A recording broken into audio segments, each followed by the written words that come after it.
आज फाल्गुन कृष्ण पक्ष दशमी तिथि है, इतवार, और अंग्रेजी तारीख 27 मार्च 2022। मैं अभी गुजरात के ऊंझा के पास से निकल रहा था, तो ये साधु को मैंने देखा तो यहाँ खड़ा रहेगा, मेरी जिज्ञासावश। तो ये महाराज जी अखंड भारत यात्रा पे निकले हैं, साइकिल यात्रा, और शुक्रताल मतलब श्रीमद् भागवत महापुराण का पहली बार सुखदेव जी ने जहाँ राजा परीक्षित को सुनाई थी वो जगह है, और अद्भुत जगह है, और वो जगह का महात्म्य भी बहुत है। और डोंगरे जी महाराज जो गुजरात के बहुत बड़े संत महात्मा थे, और वहाँ उन्होंने बहुत ही कथा की है। तो ये महात्मा से थोड़ी जानकारी ले लें। प्रभु, आपका शुभ नाम? मेरा नाम जीवन प्रकाश विक्रम बेताल है। हम अपनी जितनी विक्रम बेताल। विक्रम बेताल? हाँ जी, हाँ। ये आपका सरनेम है? नहीं, ये हमने को अलग से, यानी जब से संन्यास उपनाम रखा हुआ है, उपनाम वीडियो डाली है तो इसी नाम से हम अपनी फेसबुक पर डालते हैं। अच्छा, विक्रम बेताल करके, बहुत अच्छा।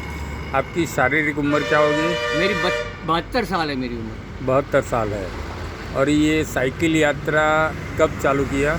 ये साइकिल यात्रा हमने 16 अगस्त 2021 को शुरू किया है। 16 अगस्त 2021 को। और अगस्त, सितंबर, अक्टूबर, नवंबर, दिसंबर, जनवरी, फरवरी, मार्च, 7 महीना पूरा।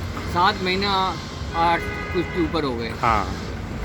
तो आपने जी कितने ज्योतिर्लिंग पूर्ण किए अभी तक? हमने 10 किए हैं। हाँ। हमने यहाँ से शुक्र तीर्थ मुजफ्फरनगर से यात्रा शुरू की है, जो आप बता ही चुके हैं, एक धार्मिक स्थान है, और यहीं पर हम रहते भी हैं।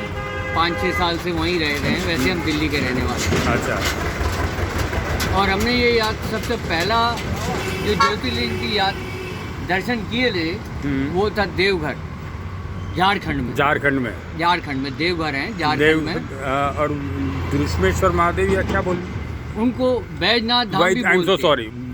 बैजनाथ धाम भी बोलते हैं। ज़्यादातर कुछ लोग वहाँ के जो आसपास के रहने वाले देवघर भी बोलते हैं। हाँ, बराबर, सही बात है। वहाँ से हम पश्चिम बंगाल, उड़ीसा होते हुए आंध्र प्रदेश मल्लिकार्जुन गए, जहाँ हमने अपने मल्लिकार्जुन के दर्शन किए श्री शैलम में। हाँ।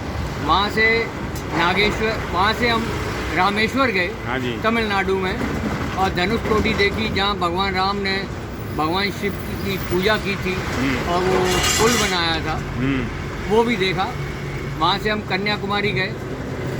कन्याकुमारी से होते हुए केरला, कर्नाटक, महाराष्ट्र में भीमाशंकर, त्र्यंबकेश्वर और घुर्णेश्वर, और आपका नाम शनि सिंगनापुर, औना नागनाथ, परली बैजनाथ धाम, और नांदेड़ होते हुए जहाँ गुरु गोविंद सिंह जी ने अपना शरीर त्याग किया था, वहाँ से दर्शन करते हुए हम ओमकारेश्वर मध्य प्रदेश में आए। मध्य प्रदेश से हमने फिर अपने उज्जैन महाकाल के दर्शन किए। महाकाल के दर्शन करके सीधे सोमनाथ गुजरात में, आपके राज्य गुजरात में आए।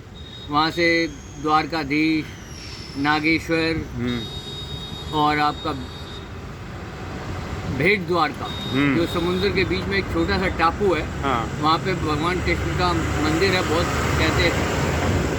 और वहीं हमने एक हनुमान जी का मंदिर देखा था, मकरध्वज, जिसमें बेटे और पुत्र दोनों का, बाप बेटे का वो दिखाया गया। मकरध्वज यानी हनुमान जी का मानव पुत्र वो थे। वहाँ से सीधे अब चले हैं, तो फिर दोबारा फिर रास्ते में हमारे नागेश्वर आए, वहाँ दर्शन करे, रुके एक रात, और वहाँ से चल के अभी केदारनाथ की तरफ जा रहे हैं, जो हमारे 11वें ज्योतिर्लिंग होंगे। उसके बाद काशी विश्वनाथ के दर्शन करते हुए सीधे शुक्रताल हम वापस। ये आपकी ये, हाँ जी, बोलिए। हमारी इस यात्रा का मुख्य उद्देश्य भारत को हिंदू राष्ट्र बनाने का है, कि भगवान हमारी यात्रा संपूर्ण होने से पहले मोदी जी को इतनी शक्ति दे दे, और बाकी जो नेता इधर उधर भटके हुए हैं उनको भी सद्बुद्धि दे, जिससे कि वो भारत को हिंदू राष्ट्र घोषित होने में कहीं कोई अड़चन ना आए, कोई परेशानी ना आए, और भारत हिंदू राष्ट्र घोषित हो जाए।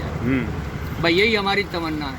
हमें और कुछ नहीं चाहिए, ना हमें बैकुंठ में जगह चाहिए, ना मैं कोई ऐसा मान सम्मान चाहिए। हम तो चाहते कि भारत हिंदू राष्ट्र बन जाए, जिससे कि हम एक बार अपनी ज़िंदगी में जीते जी ये कह सके कि हम हिंदू राष्ट्र के नागरिक हैं। हाँ। अभी तक दुनिया में मुस्लिम राष्ट्र हैं, बौद्ध हैं, ईसाई हैं, पर हिंदू राष्ट्र कोई भी नहीं है। या रास्ते में अनुभूति है या तकलीफ? नहीं, ऐसा कुछ नहीं। हाँ, रास्ते में अभी तक जितने भी राज्य घूमे, इनमें केरला सबसे बेकार राज्य था। हाँ। जहाँ मुस्लिम और ईसाई लोग ज़्यादा थे, वो हमारे को थोड़ा परेशान करते थे और इसलिए हम वहाँ ज़्यादा रुक नहीं पाए। हमारा वैसे ज़्यादा और रुकने का था केरला में। फिर हम 7 दिन बाद दोबारा तमिलनाडु में आ गए। अच्छा। और रास्ते में कोई अनुभूति भगवान के साथ रास्ते में हमारे को कई बार ऐसा हुआ, हम घाटी चढ़ते थे। मतलब गाड़ी चढ़ते थे? घाटी ओके।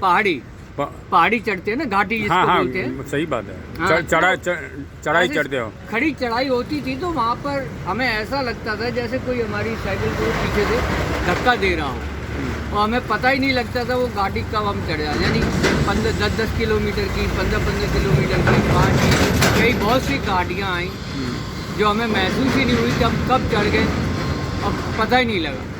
बराबर। दूसरा वो पागल वाला आप बता रहे हैं? हाँ, एक हमें पागल सा इंसान था। नहीं, पागल था नहीं बोलेंगे हम, अस्थिर मगज बोलेंगे। हाँ, जो भी, यानी मंद बुद्धि समझ लीजिए। सही बात है। तो वो बस स्टॉप पे बैठा हुआ था। हमसे पहले हमने देखा दूर से कि चलो बस स्टॉप। कौन से राज्य में ये हुआ? कि वहाँ छाए में जाके रुकेंगे। कौन से राज्य की बात करें हम? ये गुजरात की है। अच्छा। गुजरात की बात है ये। तो छाए में तो हमने ऐसे साइकिल खड़ा किया, वो बैठा हुआ इंसान आया, उठा और हमारे पास आया और कहने लगा ये 10 रुपए आप ले लो। मैंने कहा नहीं, आपको ज़रूरत है आप रखो, मुझे इसकी ज़रूरत नहीं है।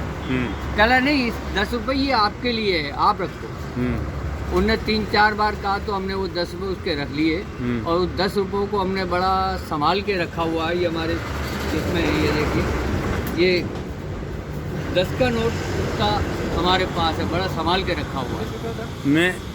आप ये 10 का नोट का क्या सोच रहे हैं? मुझे तो ऐसा लग रहा है जैसे कि भगवान ने वो मुझे दिए हों।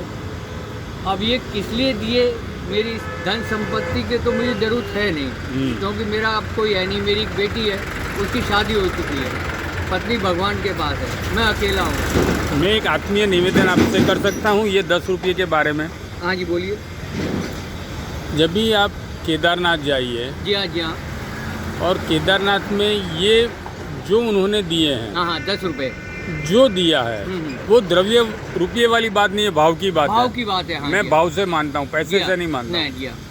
तो ये 10 रुपये केदारनाथ जी में अर्पण करके जी हाँ, उनकी आरोग्य की कामना करें कि उन्होंने जो भी, शायद ये मेरा अंगत सोच है, शायद आप सम्मत हो नहीं, हो। मैं आपकी बात से सहमत हूँ, क्योंकि वो अच्छा हो जाएगा, उनके परिवार के साथ वापस चला जाएगा, तो उससे, और प्रभु ने निमित्त बनाया है आपको, शायद हो सकता है कि मेरे को एक माध्यम बनाया हो। हाँ। मैं ये आपके कहने के अनुसार कि 10 जो भी उन्होंने मेरे अपने भाव से दिए हैं, ये मैं केदारनाथ में अर्पण कर रहा हूँ। और आपने वो से और यही प्रार्थना करूँगा कि भगवान उसे ठीक करे और वो अपने परिवार के साथ कुशल मंगल रहे और अपनी अच्छी ज़िंदगी बाकी बिताए।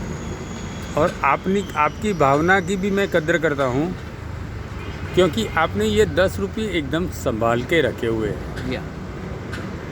तो आगे की आपकी यात्रा के लिए आप जो हिंदू राष्ट्र के बनाने की बात कर रहे हैं, भगवान से हम भी प्रार्थना, गुजरात के जनता से, भारतीय जनता की ओर से भी ये प्रार्थना करेंगे, और आपकी हम गुजरात के सभी बंदियों की ओर से शुभकामनाएं देते हैं। आपकी यात्रा निर्विघ्न पूर्ण हो और ऐसी यात्राएं आप करते रहें। आपका बहुत बहुत धन्यवाद। मैं गुजरात और बाकी अन्य राज्यों के हर नागरिक का बहुत बहुत धन्यवाद करता हूं, जिन्होंने मेरा बहुत सहयोग दिया, रास्ते मेरी मदद की। मेरे को किसी तरह की कोई दिक्कत नहीं आई और मेरी यात्रा चल रही है। धन्यवाद। नमो नारायण। आप सबका नमो नारायण। नमो नारायण।